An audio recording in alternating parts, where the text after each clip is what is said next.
Gundam.tk presents Master Grade, Age-1 Normal. Hey, what's up again, everybody? It's Robert184, 2Rs2Bs from GundamReviews.net, and if you saw my previous part, I introed the Gundam Age-1 Normal. Of course, I'm excited because it's its first time getting released in 1/100th model form. In Master Grade of all things, none of this non-grade stuff for this line, it seems. So anyway, it's time to take a look at the plates before actually putting this together. No multicolored plates, and here's what you're going to get when you lay them all out. And I couldn't help but laugh when I saw this and saw that this basically looks identical to all the parts that you're going to see in the advanced grade for 600 yen only. You're going to have your blue, of course you're going to have a plate of white, some gray, some red, some yellow. You're even going to have this kind of blue teal if you want instead of the clear green. The only color that it's missing in the advanced grade is this, so it really does seem like a different kind of master grade with no A plate to speak of. When checking out all these plates, it's worth thinking about the Adele and whether we could be getting a master grade in that. If we're getting a Gafran, I suppose it's possible, especially if 2/3 of the plates are the same in high grade. And we've got the Titus and the Sparrow, so whether these things just get add-ons to them, it's going to be quite interesting. But the way Bandai did it by not having a multicolored A plate is they can just add on as much space as they need if they were to, say, put the Sparrow blue on this A plate. Anyway, the common parts that we're going to be seeing, you can see all the chest parts there, lots of details and lining opportunities, even on the parts of the back that you're probably not going to see all that much. You've got some shoulder parts there that should be going up and down, and a nice cover there for the shield, so everything is looking good on the A plate so far. Which I should mention was marked as Gundam Age-1, and it doesn't say normal on them. Some of these plates will, and I'll point that out. The B plate is going to give you the red for the head, the waist section, and you're going to have these red feet, which you can imagine are going to get omitted for the other two. A great looking C plate though, with this yellow part here for the chest, some fantastic vent work. You can just see that the carving out of these plastic parts have just come so far over the years, and you can see that these yellow parts that are going to go on to the normal, slightly different probably for the Titus and Sparrow.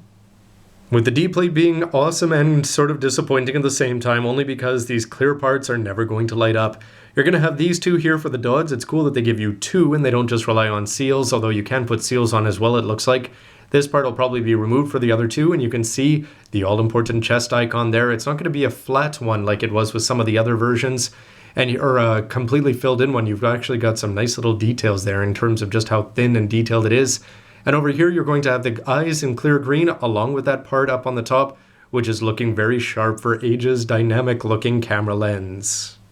Everything so far has just been for the Age-1, and you can see some great white parts that are going to be common. 2 flits will come for either one, so you're going to have 6, I suppose, at the end. Waist sections there, and you're going to have that great looking part there for the iconic chest. Good lining opportunities all over the place. I look forward to trying both black and gray to seeing which one looks better. The face mask is looking great though. It's actually got some raised parts there, so if you want to put a little bit of edging along there. But if you notice my finger going behind it, you can see that they're already cut out, so you don't need a lining pen if you want to go put that to its full potential. For the mask here, again, just some great cutting out parts there. With the green part, it's going to look fantastic underneath. The sides of the head are going to have some details there, along with that part over the top. Everything looking very, very sharp on the common parts that we're going to be seeing 3 times. Age-1 again for the gray parts here on this F plate. You can see some of the inner. We've got the waist frame there. You've got a custom mount there for the action base. The hips parts here, you can just see that there's a lot of looking details. Just some fantastic 3D modeling was done on some computers to get this done. Take a look at these parts here, which are going to be involved in the jet engine or the race car spoiler on the back. You can see these great parts here. These parts for the chest are looking great. It's just, again, disappointing that they don't have some light shooting through them, as I've said at length. For the head here, it's great to see that gray part there, which is going to look, they did it with a high grade, so of course you'd expect to see it with the master grade. It's just really cool that it's sort of got a skull part built into it, and isn't just a small piece that you slide in. Very master grade-ish. The G says normal, and we can see a lot of similar things here. You gotta wonder if this is going to be Adele related at some point, if this was to be cut off or the like. You've got the shield over here, one massive part over there, a few lining opportunities, but it looks like it's gonna fit in there pretty solid when you put the blue part on. The shoulders are gonna have a good amount of detail there. The beam sabers look a little bit oversized, but again, that can be good to draw the eye to them. When you put the beams in, you've got the manipulator covers, but my favorite part just has to be that you've got these cutout little parts over here. You've got 5x2. They're looking great. These arm parts, some of them are built in this way. So when you're looking at the plate, there's a lot of raised sections, which is a little bit different. And you can see over here more holes. Everything's looking very sharp. I just have to wonder if those are going to come out in teal in the future. The H is also for the normal, and you can see these, again, they're on the majority of the parts. Everything's looking sharp, and the ankle armor, I look forward to seeing how that's going to work with the front part plugged into it. Normal is written here on the eye plate. You can see some of the inner frame, again, very detailed with some of these parts here. I'm talking the inner frame for the shoulders, along with these parts, which are probably going to be for the forearms. Everything's looking sharp, and it looks like it's got lining all over the place in here, if you did want to go detail up your inner frame before covering it up. The K parts are looking alright as well. You're going to have some good details to add on to the shield. You can see that the Dodge rifle is going to have a whole plate pretty much devoted to it. Looks like this is part for the head. Again, I wonder if we'll see this on too many other kits in the future. No ABS so far in this kit whatsoever. The J is again for the normal. You can see some double ball joints down there. Some very detailed 3D raised out parts there. I look forward to seeing those going in. And you can see again that lining that I was talking about. So you really could detail up this guy inside and out. But I think people who have built all 5 Gundam Wing Master Grades, the EW versions, are probably going to be very familiar with this. Instead of giving you a 3-finger trigger finger split, I wonder if this is part of the ease of build.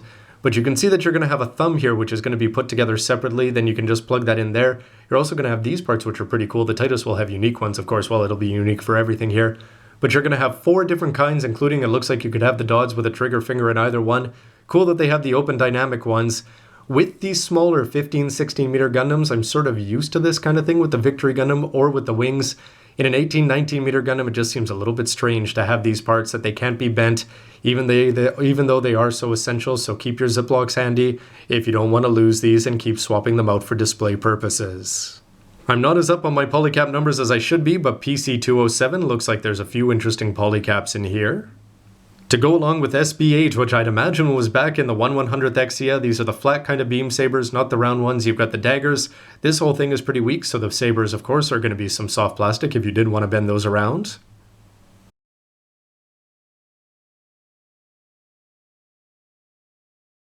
And there's 5 different sets of seals here. Starting with your standard color seals, where you're going to have the top part there to go along with the giant eyes for the camera lens.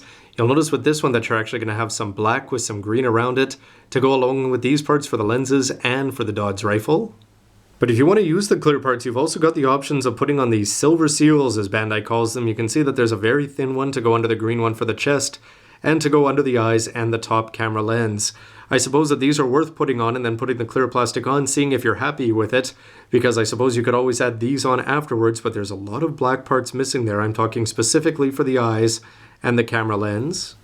If Gundam decals are your things, you've got EFF stuff to put all over the place. The Dodge rifle there written in white, yellow, blue, and white overall, so these are looking pretty sharp, and if you put them on, I'm sure you could bring this guy to life. You can also use the marking seals, which are going to leave some parts around them. You've also got some white parts there and some cool looking parts especially those parts that go outside the cockpit. I wonder if I'll actually try putting a few of these on this time. But something that drives me crazy is that with a master grade, the best, we're not talking 1/100th non-grade or things like that with Exia where you have to add some gray around the mouth guard. We're talking master grade here, and you've got black seals. They didn't give you black parts. You may have seen that we've got the exact same colors as the advanced grade, which means the fact that you have to rely on 2 large seals for something that could have easily been 2 black parts in plastic, something they went to the trouble of doing for the 148th, is just disappointing and certainly not worthy of the name Master Grade. But in terms of stickers, they are a little bit interesting. You can see that they peel up quite different. They're going to be quite hard compared to most decals that go on, but they're nothing like the O's if you saw its custom beam rifle and the raised parts that really add a 3D effect. These ones are going to add a slight one, but nowhere near the same. If you use the traditional Gundam stickers, you're not going to have any problem getting the eyes or the camera lens to come to life, but you may be needing a black Gundam marker or some ink or some brushes to get in there and really paint this up if you want to use the clear parts and the silver stickers to their full potential. So good and bad news from the plates with some fantastic detailing, and I'm talking about the 3D rendering and the way that they brought these gray parts to life and just tons of engineering to go on the inside. The cut parts on the sides, the way they've designed the chest and the head to have all sorts of these parts. You can see the way the Titus and the Sparrow are going to come to life. It's really cool to see all these colors on different plates. I don't mind not having an A plate. It's going to give us the flexibility with the 3 and possibly a Del. I am disappointed that you are going to have to paint these up to really bring them to life. No light gimmick, and my biggest complaint being that a master grade should not rely on seals for something that's square centimeters in size. Not something you expect to see, even if it is only $3,500 for this kit. No backpack, that price should be what it should be. Really, you'd expect this kind of thing with a 2,200 yen non-grade, I'd say. Anyway, am I being too hard on this or too generous? Why don't you let me know with a comment down below? The J-blogs are filled with thoughts about this guy, so why don't you let me know your own? And of course, stay tuned here to see it all put together with the parts first in between, and let me know what you think of it once it's all complete as well. Anyway, everybody, Robert184, Gundam.tk, thanks for watching. See ya. You know, you could just cut off those 2 offending pieces and paint them black. Yes, but this is a master grade. On principle, you shouldn't have to do that. Well, I'd say the master grade has a better camera lens than I do, but I think this chest sticker of mine is pretty sharp looking.